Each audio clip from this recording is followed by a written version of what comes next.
예, 평안하셨습니까? 네. 예, 오늘도 계속해서 요한복음에 있는 말씀을 가지고 함께 은혜를 나누겠습니다. 오늘은 예수님의 세 번째 유월절을 계기로 한 표적입니다. 세 번째 유월절의 표적. 어떤 기적인지 아시겠어요?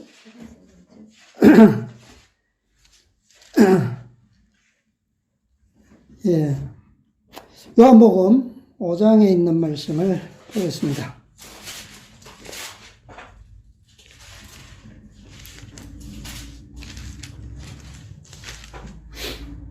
요한복음 5장 1절부터 보겠습니다. 그 후에 유대인의 명절이 있어 예수께서 예루살렘에 올라가시니라. 예루살렘에 있는 양문 곁에 히브리 말로 베데스다라 하는 못이 있는데 거기 행각 5이 있고 그 안에 많은 병자, 소경, 절뚝발이, 혈기 마른 자들이 누워 물의 동함을 기다리니 이는 천사가 가끔 못에 내려와 물을 동하게 하는데 동한 후에 먼저 들어가는 자는 어떤 병에 걸렸든지 낫게 되미르라. 거기 38년 된 병자가 있더라. 예수께서 그 누운 것을 보시고 병이 벌써 오랜 줄 아시고 이르시되 네가 낫고자 하느냐? 병자가 대답하되 주여 물이 동할 때에 나를 못에 넣어줄 사람이 없어 내가 가는 동안에 다른 사람이 먼저 내려가나이다.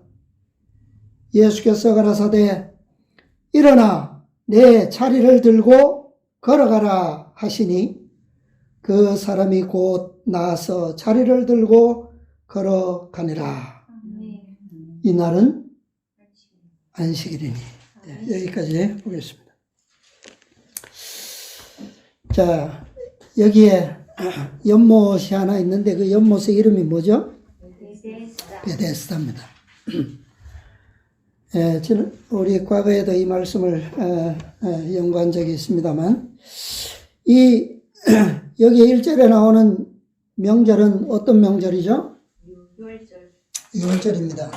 근데 제가 예수님의 생애 중에 몇 번째 유월절이라고 말씀드렸죠? 두 번째요? 저는 그렇게 말씀 안 드렸는데, 네, 세 번째 유월절의 표적이다라고 말씀드렸습니다. 왜 그런지 아시나요?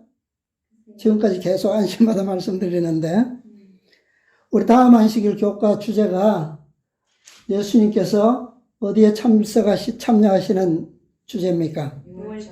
유월절. 그것이 첫 번째 유월절이에요.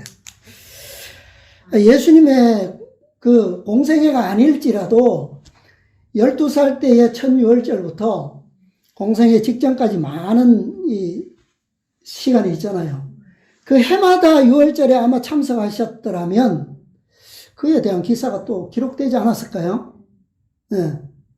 그렇잖아요. 그 부분은 유년 시절이든 어린 시절이든 공생애든 다 모범을 보여주셨고 또 그냥 무의미한 그런 목적을 가지고 움직이시는 것이 없으시잖아요. 그죠? 네, 동기와 목적이 뚜렷하시고 그러시기 때문에 아마 기록이 되었을 겁니다. 그런 측면에서 보면 굳이 12살 때 참석하셨던 유월절 그것과 공생애 때의 4번의 유월절 그 기록은 우리에게 특별한 구속사적 의미가 있다라고 생각이 되는 거죠.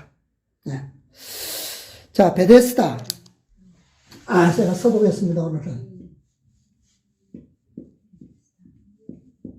베데스다.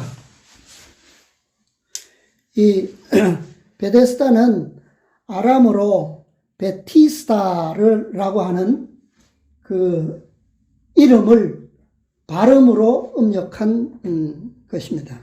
그런데 이 베티스다가 무슨 뜻이냐 하면 자비의 집이다라고 하는 거예요. 자비의 집. 참 좋은 이름이죠. 예, 자비의 집. 우리 시대의 소망에 있는 말씀부터 한번 보겠습니다. 시대의 소망 201페이지인데요.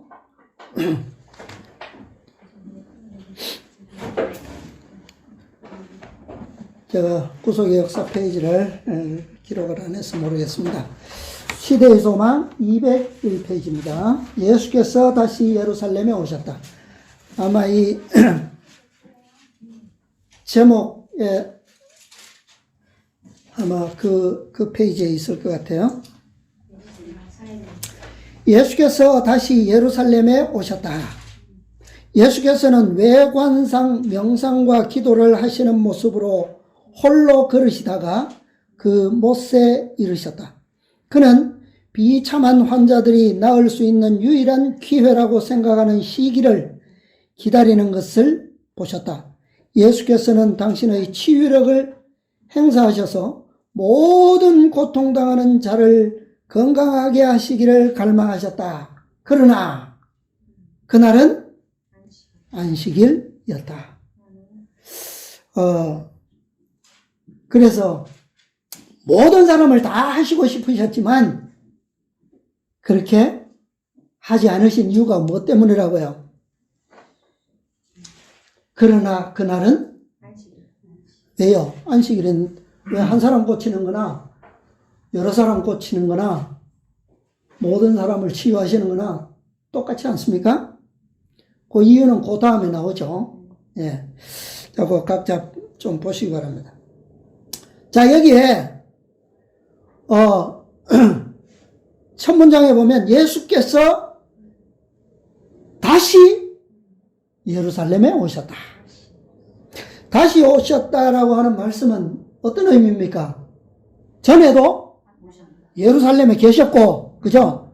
계신 적이 있었고, 또 예루살렘을 떠나가신 적이 있었다라고 하는 의미죠, 그죠? 예. 우리가 지금까지 요한복음 3장, 그 다음에 4장에 있는 말씀들을 보면서 예수님께서 예루살렘과 유대에서 공생애 봉사를 하셨던 1년 동안의 기록을 보았습니다.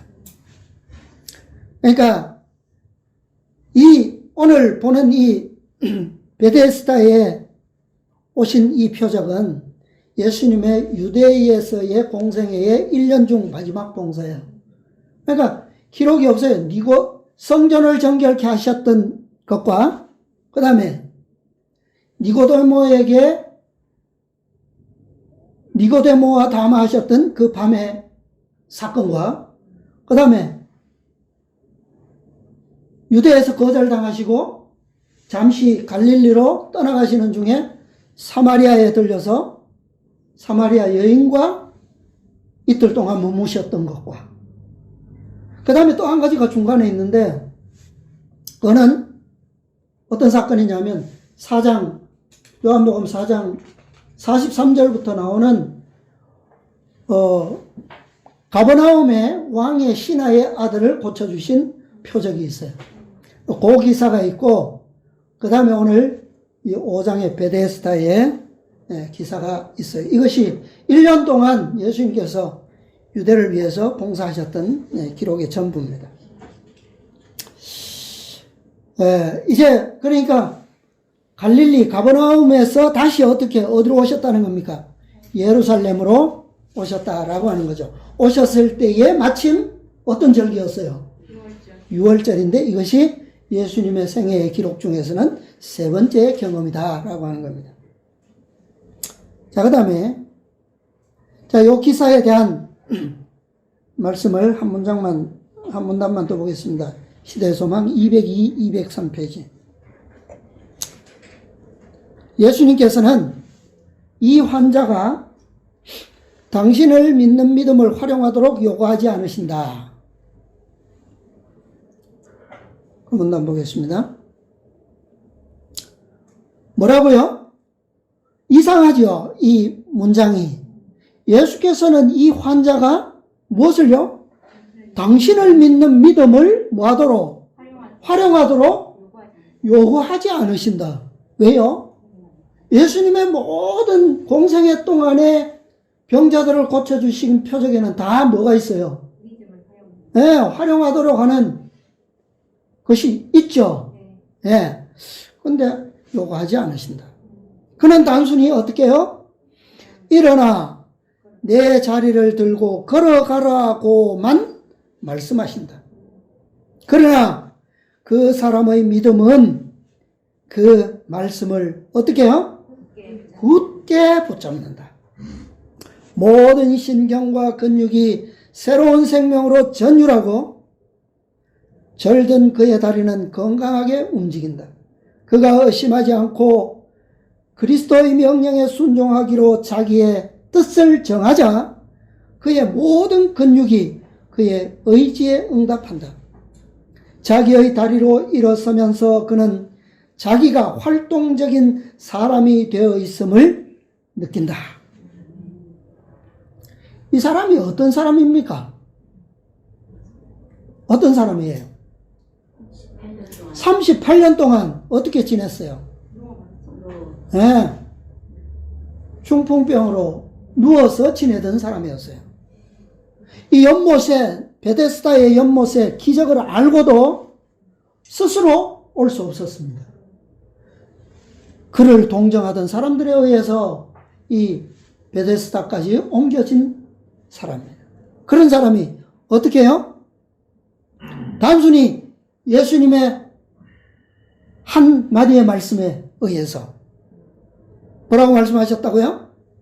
일어나 내 자리를 들고 걸어가라. 그 말씀을 뭐함으로 이 사람이 붙잡음으로 모든 변화가 어떻게 해요? 순간적으로 일사천리로 그냥 변화가 일어났어요. 그 다음 문장 보겠습니다. 예수님께서는 하나님의 도움에 대한 아무런 보증도 그에게 주지 않으셨다.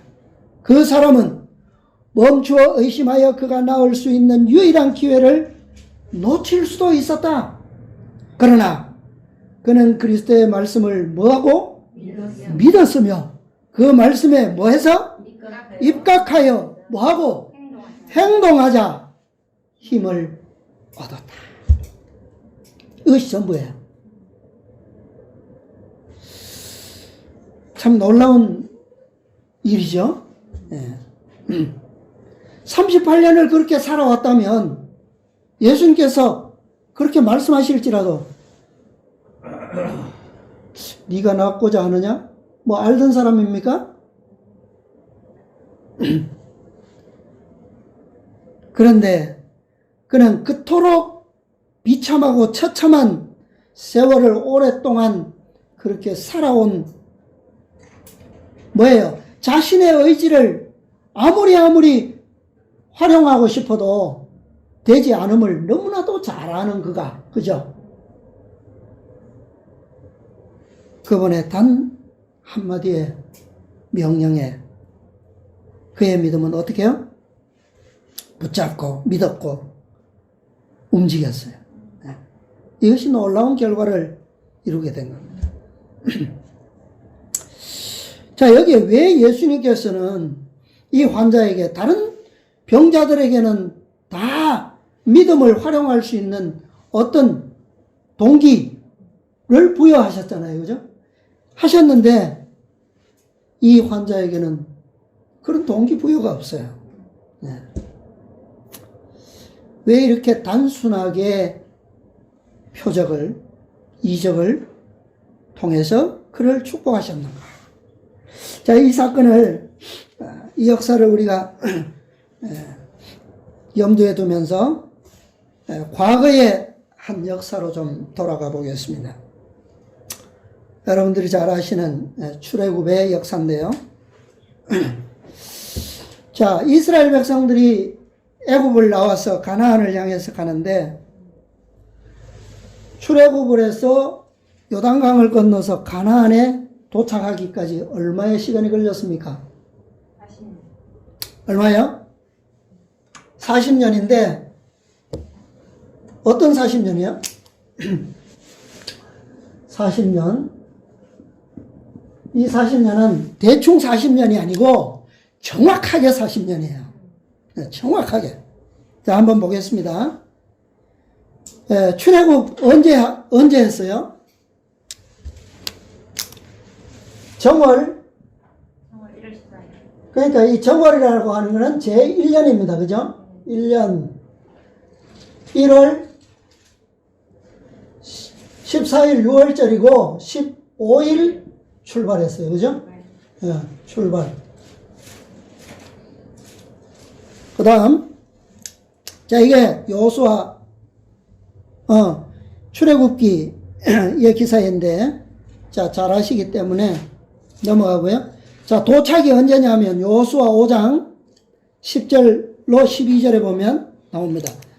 언제 도착합니까? 제 41년 며칠이에요? 1월 15일. 도착은 10일인데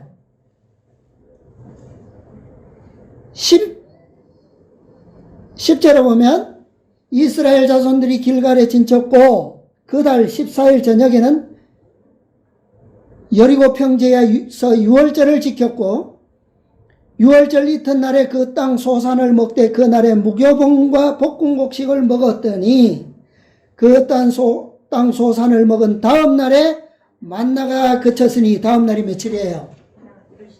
네, 15일입니다. 그래서 얼마예요? 정확하게 40년이 걸렸어요. 그죠? 네.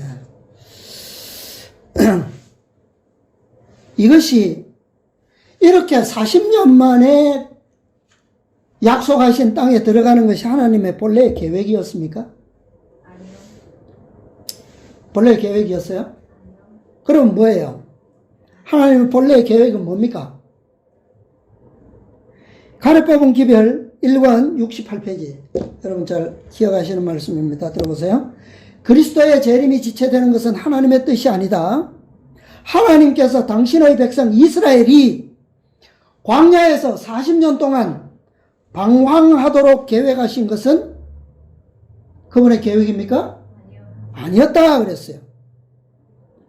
자, 그렇다면 실제로 이스라엘 백성들이 가나안을 들어가기까지 필요한 시간, 그 시간은 얼마이냐 이 말이에요. 얼마일까요? 2년? 얼마요? 2년. 예. 또요. 7일 일주일. 실제로 필요한 시간은 1년 플러스 알파인데, 자, 계산 우리 빨리 한번 해봅시다. 얼마면 과연 그들이 여행하고 들어가기까지 준비하는 시간으로서 충분했는가? 불필요한 시간 다 잘라내고요. 필요한 시간만 계산을 해보겠습니다. 자, 1월 15일부터 그 다음에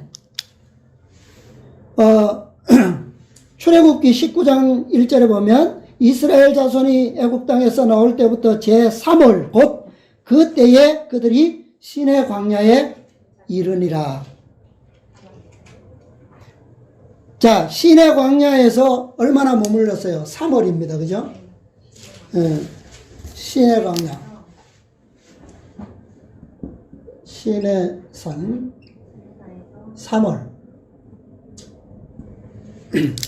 자, 이거는 뭐 우리가 계산 안 해도 되죠. 민수기 10장 11절 보겠습니다. 민수기 10장 11절로 13절. 제2년 2월 20일에 구름이 증거막에서 떠오르매 며칠요? 제2년 2월 20일. 2월 20일. 자, 그러면 1월 15일에 출발해서 2월 20일이면 얼마예요? 1년 15일. 1년 플러스 5일. 자, 2월 15일이면 한 달이잖아요. 그죠? 30일. 플러스 5일이니까 35일. 그죠? 시내산을 떠날 때까지 1년하고 35일입니다. 그 다음에 신명기 1장 2절로 3절입니다. 호렙산에서 세일산을 지나 가데스 바네아에까지 얼마요? 신명기 1장 2절. 호렙산에서 세일산을 지나 가데스 바네, 호렙산은 시내산이잖아요. 그죠? 여기서 떠나서 그 다음에 떠나서 세일산을 지나 가데스 바네아까지 요당 그러니까 가나안 접경까지 그죠? 네. 가데스까지 자 가데스까지 시내산에서 가데스까지 예 시내산에서 가데스까지 며칠이에요? 11일 갔네요. 11일. 네. 일하러. 자 11일인데 자 여기서 빼야 돼요.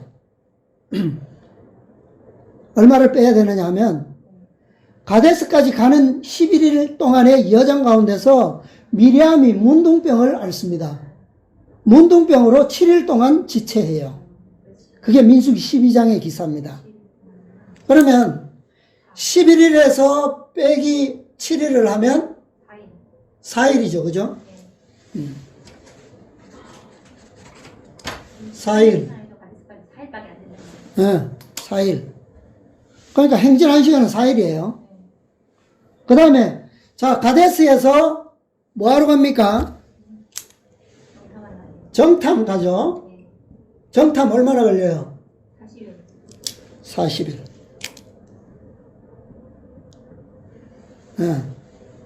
정탐 40일. 이 정탐은 하나님께서 보내라고 하신 것이 아니라 백성들이 요구해서 갔어요. 그러나 하나님께서도 그 백성들의 제안에 대해서 전혀 이의 없이 허락하셨어요. 왜? 이것은 그들에게 있어서 최종적으로 믿음을 시험하기 위한 시험으로서 필요한 시간이었습니다. 왜? 시내산에서 어떤 일이 있었어요? 1년 동안 그들은 가나안 땅에 들어가서 어떻게 그들이 살아야 될 것에 대한 하나님의 백성으로서의 모든 것을 다 율법을 배웠어요. 그리고 질서를 다 세웠습니다. 성소를 지었고, 그죠? 예. 그 다음에 모든 율법을 다 받았어요. 그렇기 때문에 이제는 그들이 아멘 한 것에 대한 뭐가 필요해요? 시험이 필요합니다. 그래서 그 40일은 필요했던 시간입니다. 그 다음에 신명기 1장 3절 제40년 11월 그달 초일일에 제40년 11월 1일에 모세가 이스라엘 자손에게 여호와께서 그들을 위하여 자기에게 주신 명령을 다 고하였으니 그랬어요. 그러니까 40년을 다 돌아서 마지막 해 11월 1일이 온 거예요. 자, 이것도 뭐 날짜 수에는 들어가지 않습니다. 왜냐하면 단지 과정을 보여줄 뿐이에요. 자, 첫 번째 가데스에서 40일 정탐 후에 반역이 일어나지 않았더라면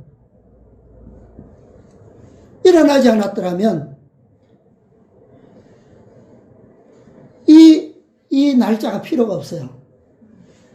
자, 앞에서부터 설명하면 그 이후에 가데스의 반역으로 말미암아 40년을 광년을 돌죠.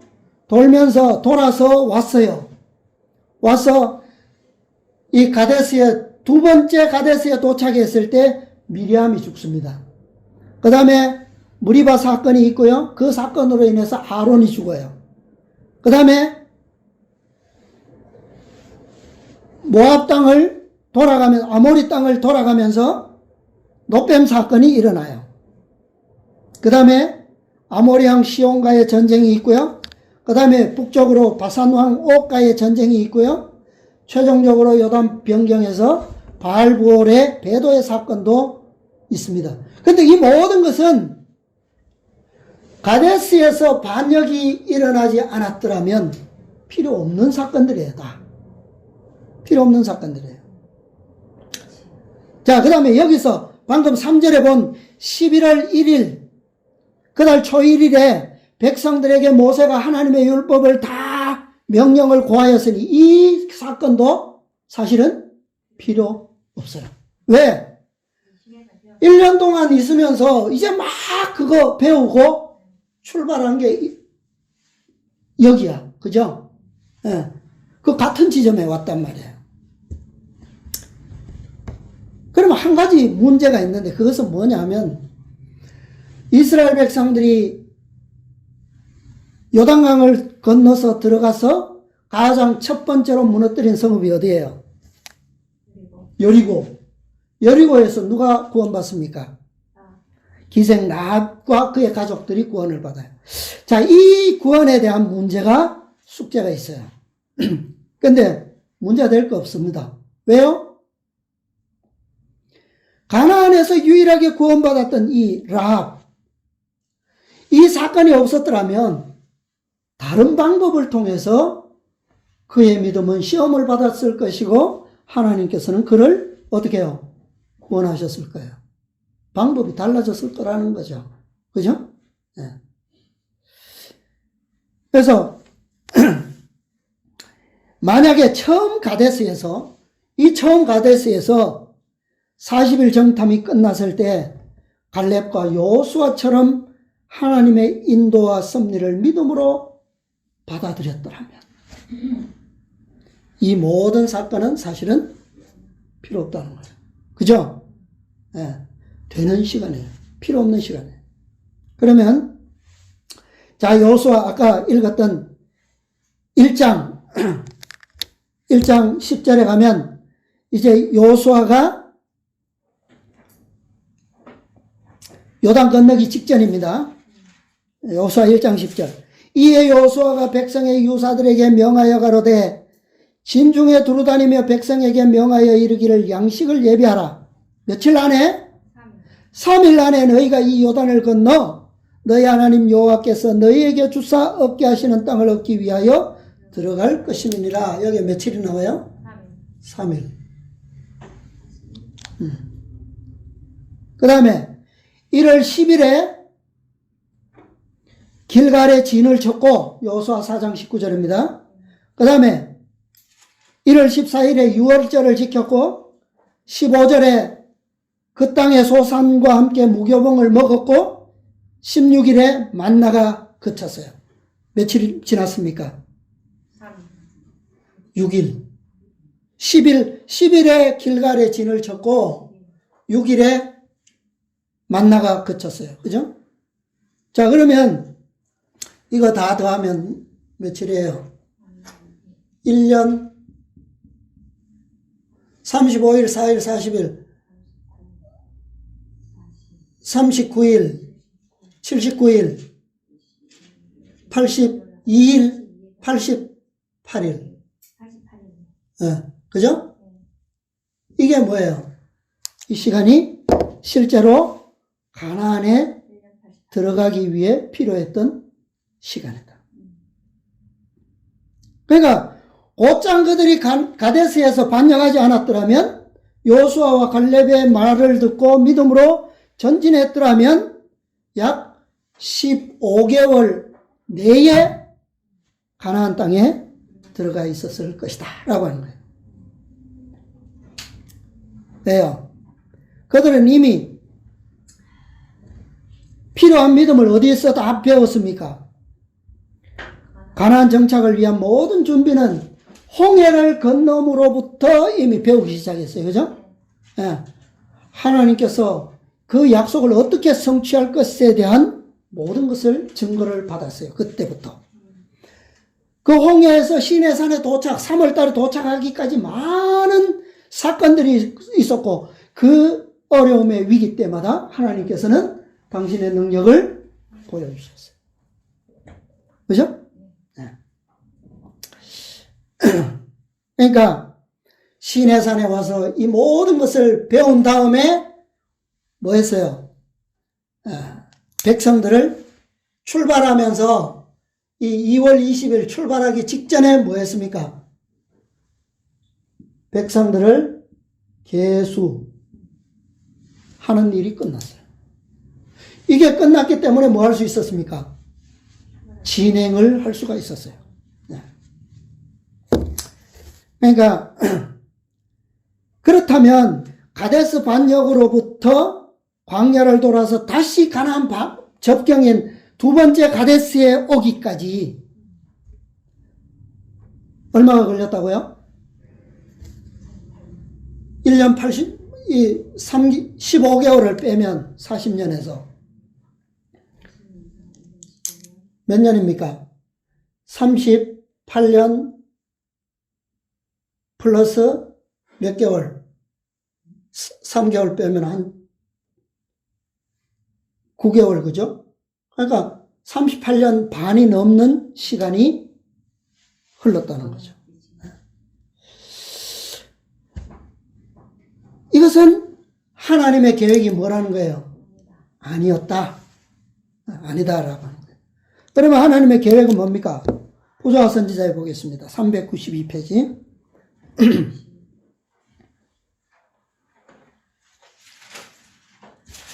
392페이지. 하나님께서는 그분이 정하신 때에 그 땅에 들어가는 것이 그들의 특권이요 의무가 되게 하셨다. 이게 뭐라는 거예요? 이것이 하나님의 본래의 계획이었어요. 그분이 정하신 때가 얼마입니까? 그것이 1년이 조금 넘는 시간이었어요. 그죠? 네. 애굽에서 너무나도 하나님께 대한 하나님의 백성으로서의 뭘요? 지식을 다 잃어버렸기 때문에, 그죠? 그것을 회복할 시간이 필요했어요. 그냥 덜렁 당신의 능력으로 전지전능한 능력으로 그냥 갖다 놓아서는 안 되었다 이 말이에요. 그것을 준비하기 위한 필요한 시간은 최소한 이 정도의 시간이 필요했다는 거죠. 네. 그러나 그들의 고의적 태만으로 그 허락은 뭐 되었다? 철회되었다. 사단은 그들을 가나안에 들어가지 못하게 함으로 자기의 목적을 달성했다. 태초에 하나님께서 아담과 하와를 통해서 시험하시고자 하셨던 것과도 같은 거예요. 그죠? 그 시험만 뭐 했더라면, 통과했더라면 그들은 영원히 그 땅을 다스리면서 그렇게 행복한 에덴의 낙원을 누렸을 겁니다. 사단이 에덴에서 성공한 것처럼 여기서도 그렇게 성공했어요. 그러니까 40년 중에 이 시간은 이스라엘 백성들에게 있어서 가나안이라고 하는 유업의 땅을 목적으로 하고 가는 여정에 있어서 38년 반이 넘는 이 세월은 사실은 멈춰진 시간인 거예요. 그죠? 멈춰진 시간. 다시 말하면 오늘 우리가 요한복음 5장에서 본 이 중풍병자의 세월과 같은 삶이었다 이 말이에요. 똑같이 38년. 네. 얼마나 고통스럽고 비참스러운 세월이었습니까? 그죠? 네. 시대의 소망에 보면 그것은 무엇의 결과였다? 죄의 결과였다. 악습의 결과였다 그랬어요. 살고자, 낫고자, 길을 쓰고 물에 들어가고자 하던 많은 사람들이 이 세월을 살면서 어디에 있어요? 물이 행여나 움직일까? 움직일 때마다 들어가기 위해서 거기에 왔지만 낫기보다는 수많은 사람들이 오히려 거기서 떼죽음을 당했어요. 자, 시대의 소망 201페이지의 말씀인데 문단 중간입니다. 수백 명의 환자들이 그곳을 방문했으나 물이 요동할 때에는 무리가 너무 많아서 자신들보다 약한 남자, 여자, 아이들을 발로 짓밟으면서 서로 앞을 다퉈 밀려 들어갔다. 많은 사람들이 그 못 가까이에 갈 수조차 없었다. 못 가까이에 이르기에 성공한 많은 사람들이 그 못 바로 옆에서 뭐예요? 죽었다. 이게 자비의 집 맞습니까?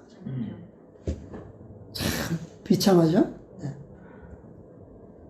가데스의 반역 이후로 하나님의 어떤 섭리를 위한 축복을 위해서 일어나는 섭리 때마다 백성들은 때로 죽어나갔어요. 광야에서. 그죠? 어떤 사람에게는 생명과 구원의 섭리였던 반면에 어떤 사람에게는 많은 사람들에게 있어서는 그 섭리는 사실은 심판의 운명이었어요. 싸움에 나갈 만한 20세 이상 계수되었던 사람이 몇 명이나 됩니까? 60만 명이에요. 그죠? 그 60만 명이 다 죽기까지 38년을 어디에 있었어요? 광야에 있었어요. 그런데 이 광야에 죽는 사람들만 있었습니까? 누구 더 있었어요? 갈렙과 여호수아도 있었어요. 그들은 뭐 즐거운 세월이었습니까?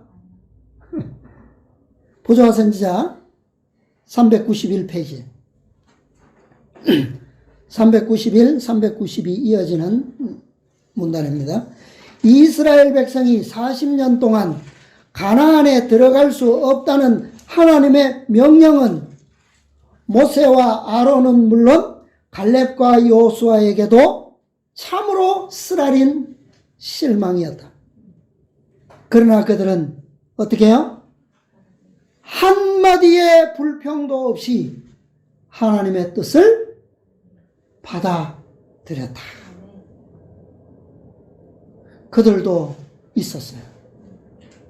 그들도 이 비참한 세월을 함께 했습니다. 그런데 그럼에도 불구하고 이 믿음의 사람들은 어떤 사람들이에요? 바로 베데스다에서 예수님의 말씀을 붙잡음으로 구원받은 이 38년 된 병자가 구원받은 것처럼 구원받은 사람들이에요. 이제 이런 사람들에게 하나님께서 말씀하시는 겁니다. 이런 믿음을 가진 사람들에게 예수님께서는 뭐라고 말씀하셨어요? 일어나라.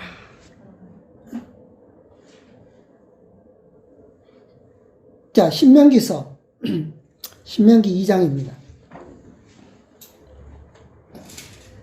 예수님께서 베데스다에 38년 된 최악의 고통스러운 그 병자에게는 일어나 내 자리를 들고 걸어가라 그렇게 말씀하셨지만 과거 이스라엘 백성들에게는 이렇게 말씀하셨어요. 신명기 2장 1절부터 보겠습니다.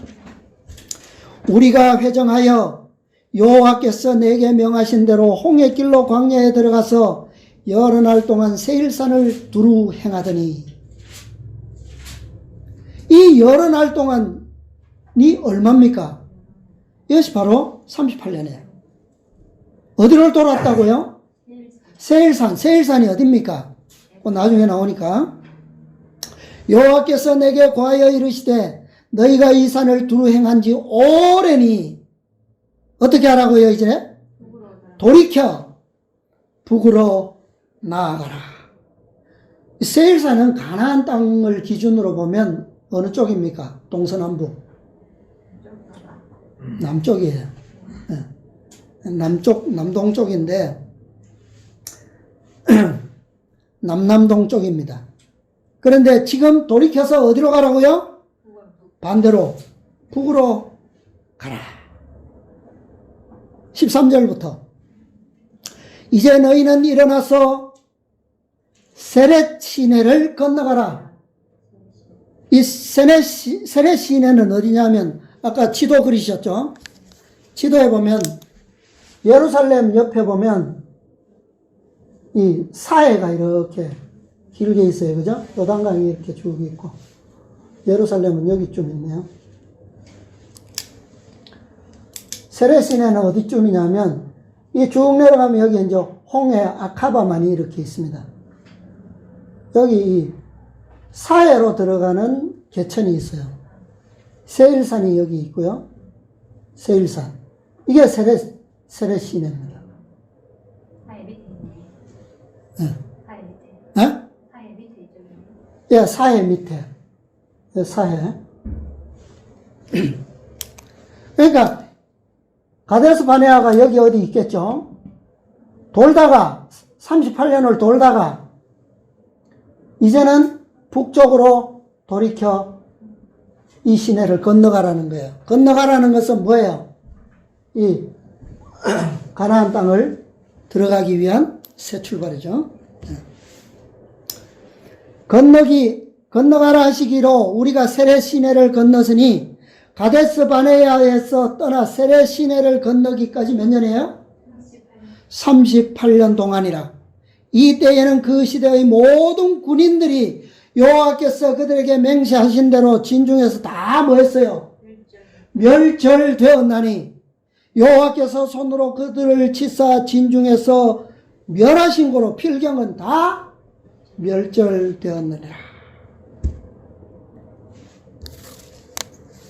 근데 이 사실보다 더 중요한 오늘 우리가 절대 잊지 말아야 할 한 가지가 있습니다. 이스라엘 백성들은 광야에서 38년만을 허비한 것이 아니었어요. 그것이 다가 아니에요.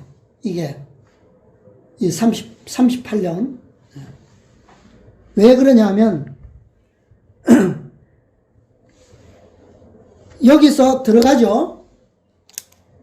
이제 이렇게 에돔을 돌고 아모리를 치고 이렇게 들어가서 바산 왕을 정복하고 여기 이제 진을 쳤어요. 근데 여기에 건너가면 여리고가 있고, 그죠? 여리고 성만, 견고한 성만 있습니까? 여기 수없이 많은 가나안 왕들이 있는데 31왕을 무너뜨렸어요. 가나안 원주민들 31왕의 강한 군대들과 싸워야만 했습니다. 전쟁을 해야만 했어요.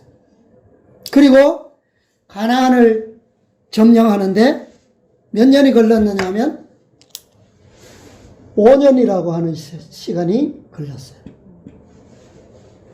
이것도 잃어버린 시간입니다. 왜? 여기서 첫 번째 가데스에서 곧장 믿음으로 전진했더라면 이거 필요 없었다 이 말이에요. 예. 자, 그러니까 자 31왕을 정복하는데 5년이 걸렸는데 5년이 걸려서 가나안을 정복이 끝났음에도 불구하고 가나안 땅을 온전히 점령하지는 못했어요. 거기에 블레셋도 남아 있었고 많은 이 국소적인 성읍들이 많이 남아 있었어요. 그것들은 어떻게 해요? 각 지파별로 다 정복하도록 맡겼었어요. 근데 그들이 지파별로 그거 다 정복했어요? 결국 어떻게 됐습니까? 두고 그들에게 괴롭힘과 시달림을 받게 되죠. 자, 부조화 선지자 392페이지에 보면 그분의 의도는 그들이 전쟁으로 그 땅을 얻는 것이 아니라 그분의 명령에 절대적으로 뭐함으로? 순종함으로 얻도록 하셨다. 그러니까 이 5년 동안의 전쟁은 왜요? 이 세월 동안 때문에 뭐요? 어쩔 수 없이 필요했던 거야. 이것 때문에. 여기서 반역이 일어나지 않았더라면 하나님께서는 여호수아와 갈렙이 들어가서 헤브론 땅을 가장 막강했던 민족 헤브론 거인 나라를 정복하고 완전히 그 땅을 유업으로 누렸던 것처럼 해주셨을 거라는 거야. 전쟁으로가 아니라 정탐꾼들이 다녀와서 반역을 일으킬 때 갈렙이 한 말이 뭡니까? 저들은 우리의 뭐라고요? 밥이다. 밥인데 뭐 싸울 이유가 있어요? 없잖아요. 예. 그런 믿음으로 갔더라면 그렇게 어떻게 해요? 성취되었을 거라는 거예요. 전쟁이 아니라. 왜요? 그들의 죄의 한계점은 이미 도달했기 때문에. 그러나 그들이 하나님께 대한 순종을 나타내지 아니하고 그분의 약속을 불신함으로 인해서 그 약속은 뭐 되었다? 철회되었다. 결국 그들은 광야에서 유리하면서 이 잃어버린 축복이 무엇인지를 절실히 배우고 깨달아야만 했어요. 깨달았음에도 불구하고 그들은 죽을 수밖에 없었어요. 이것을 배우기 위해서 어디를 돌았다고요? 누구의 땅? 에서의 땅. 참 신기하죠. 왜 다른 땅도 많이 있는데 요 세일산을 38년 동안 돌게 해요? 예? 그들이 잃어버린 축복의 가치를 어디다가 에서가 잃어버린 장자의 축복의 가치에다가 하나님께서는 접목시키신 거예요. 자, 이 역사가 이 시대만의 역사입니까? 언제도요? 오늘날 현대 이스라엘도 마찬가지로 고대 이스라엘의 불신과 반역의 역사를 똑같이 따라갔어요. 자, 잘 아시는 말씀 하나 소개합니다. 대총회 해보 1892년 5월 9일 나는 존수아와 그나가 여호수아와 갈렙과 같은 처지에 있음을 보았다. 이스라엘 자손들이 기록된 말씀대로 돌로 그 정탐꾼들에게 돌질하였던 것처럼 그대들은 비꼼과 조롱의 돌로 이들 형제들에게 돌을 던졌다. 나는 그대들이 알고 있다고 하는 진리를 계획적으로 거절하였음을 보았는데 이는 그대들의 존엄성에 너무 굴욕적인 것이었기 때문이다. 자, 여기에 존엄성이 뭡니까? 그대들의 존엄성. 자죠, 자.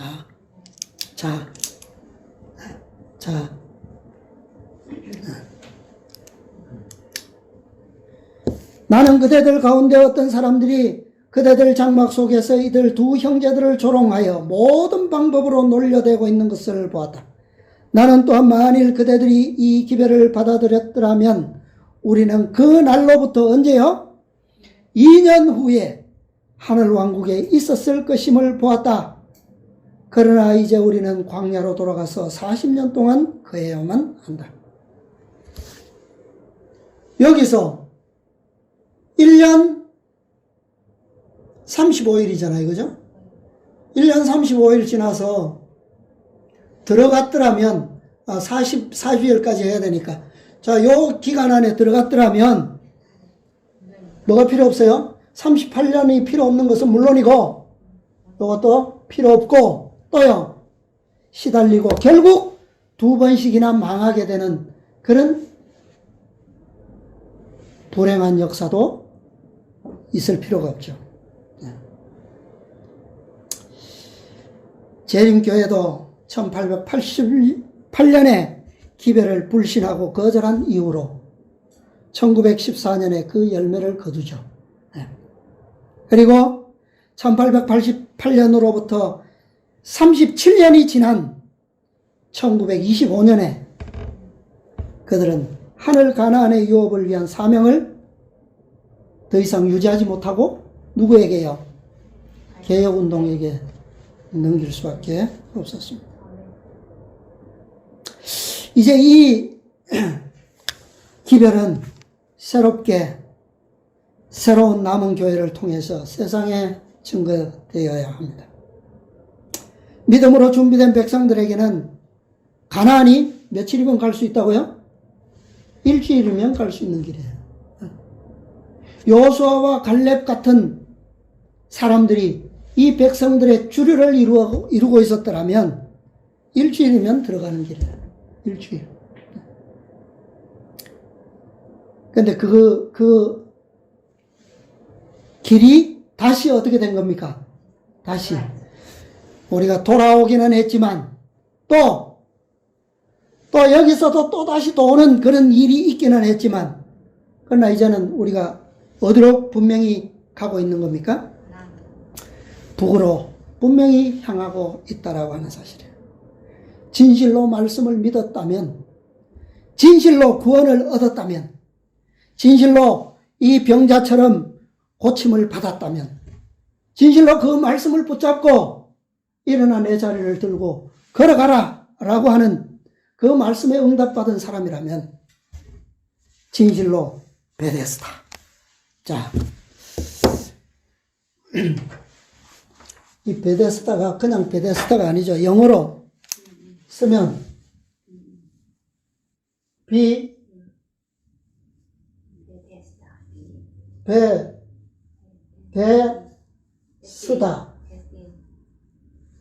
이게 베데스다예요. 좀 제가 띄웠었죠, 그죠? 이게 무슨 말입니까? 예? 예. SDA가 되다. 이렇게 하면요.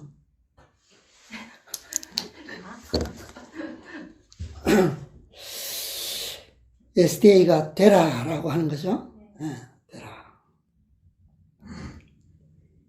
진실로 제7일 안식일 예수 재림 교인이라면 이제는 뭐 해야 합니까? 이제는 뭐 해야 돼요? 진실로 제7일 안식일 예수 재림 교인이라면 일어나 자리를 들고 걸어가야 돼요. 베데스다를 뭐 해야 되는 겁니까? 거기에 머물러 있을 이유가 없죠. 진실로 SDA라면. 진짜 SDA는 어딥니까, 지금? 여기.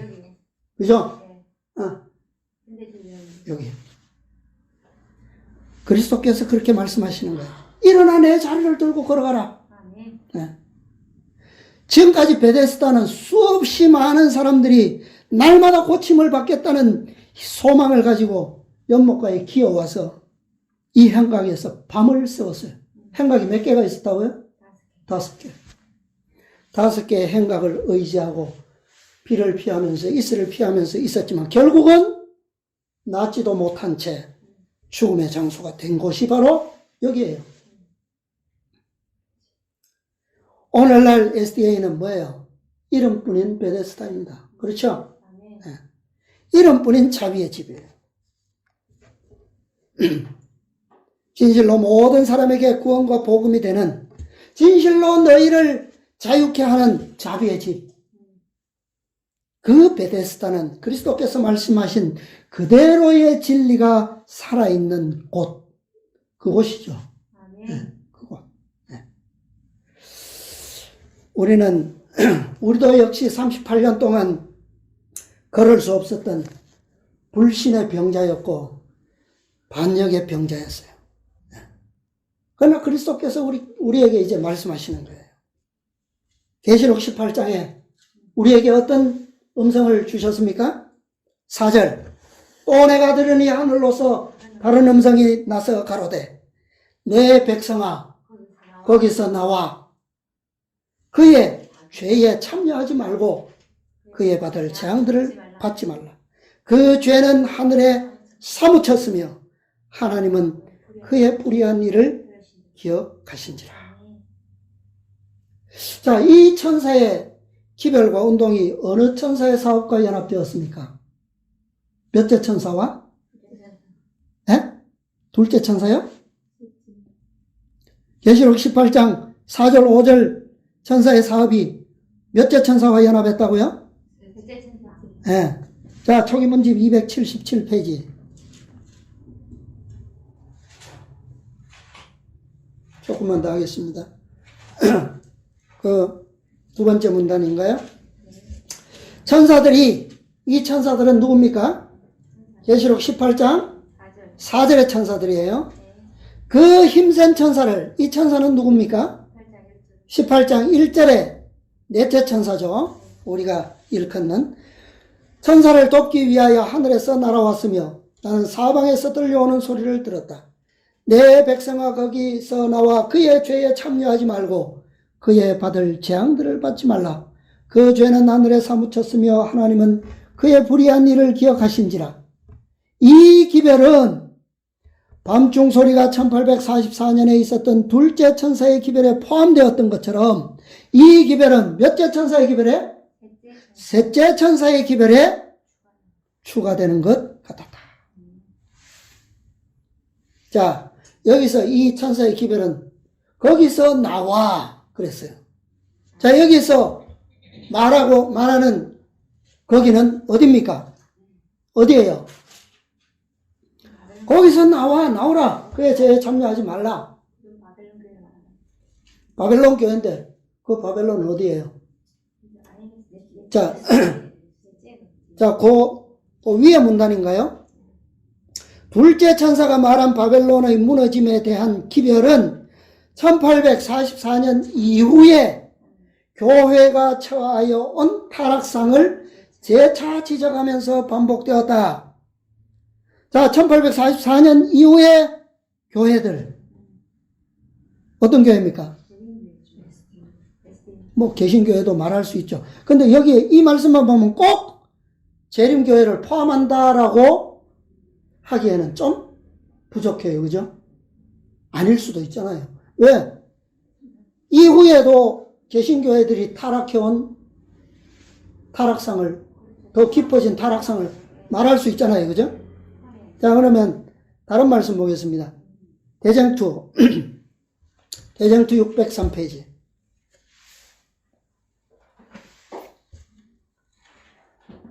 대쟁투 603, 604페이지에 보면 계시록 18장 1절, 2절, 4절 인용 문단이 있고요.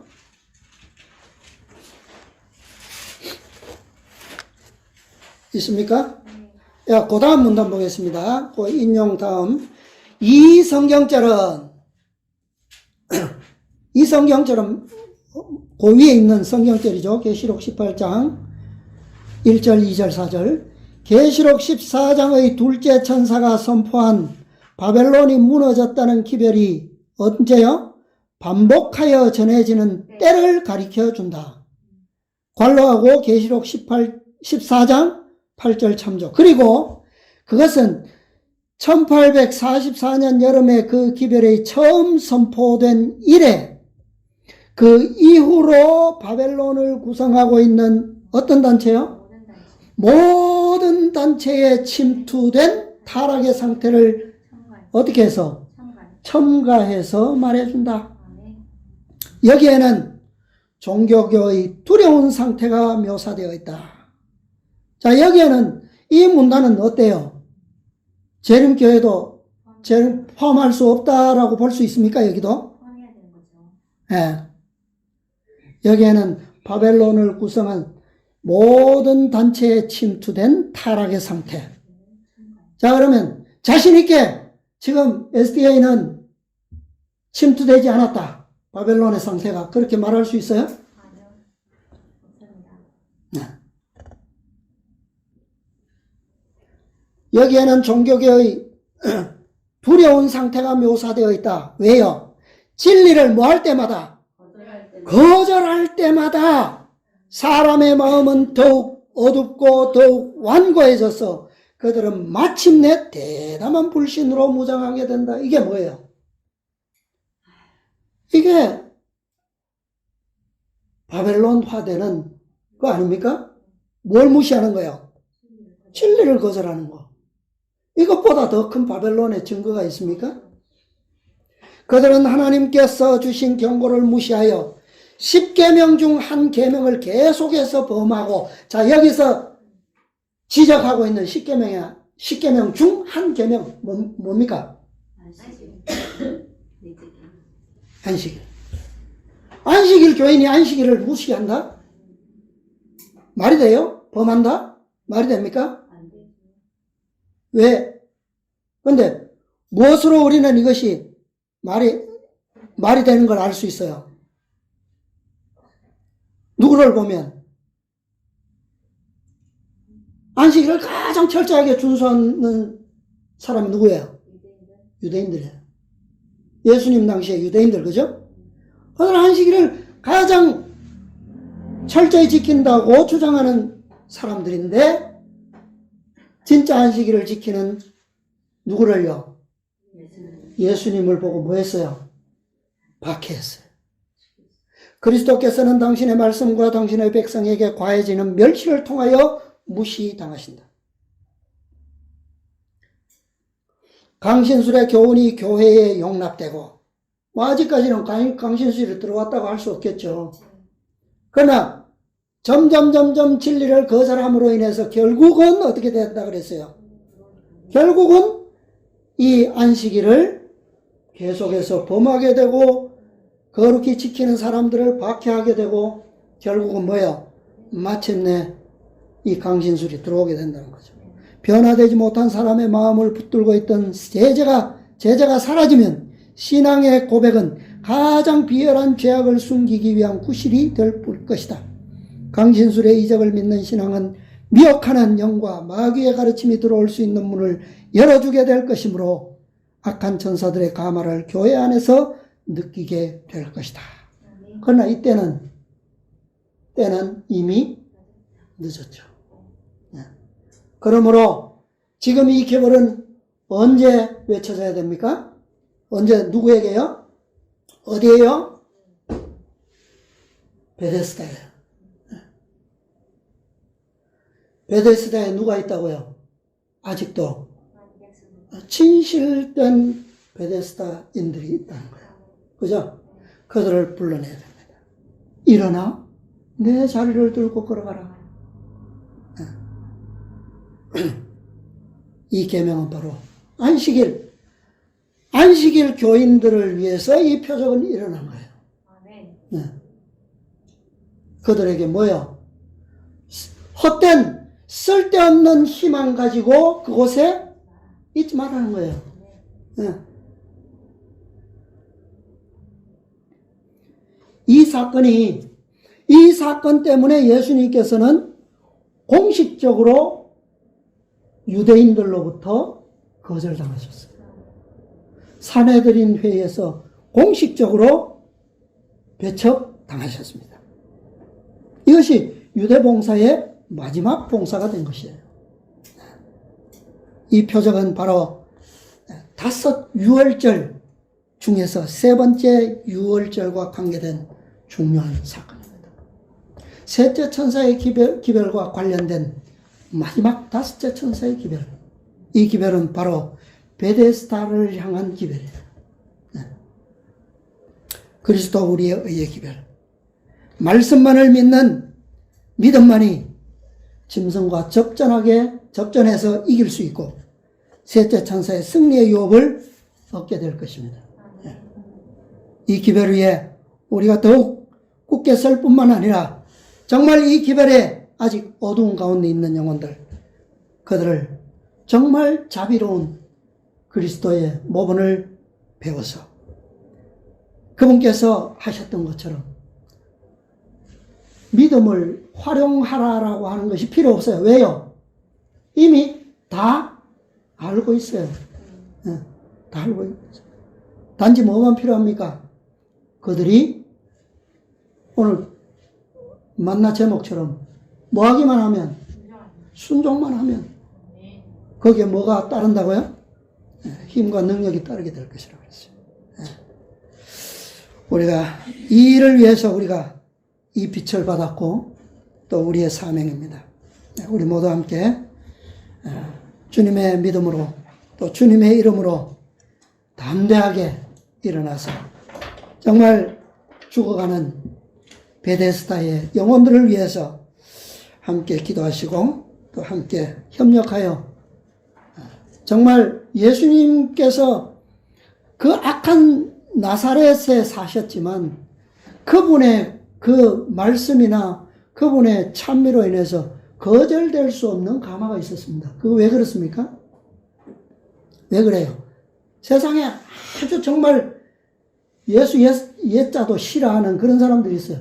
그럼에도 불구하고 정말 진실로 예수님처럼 그렇게 품성이 된 사람들로부터 그런 감화가 나가면 감히 뭐예요?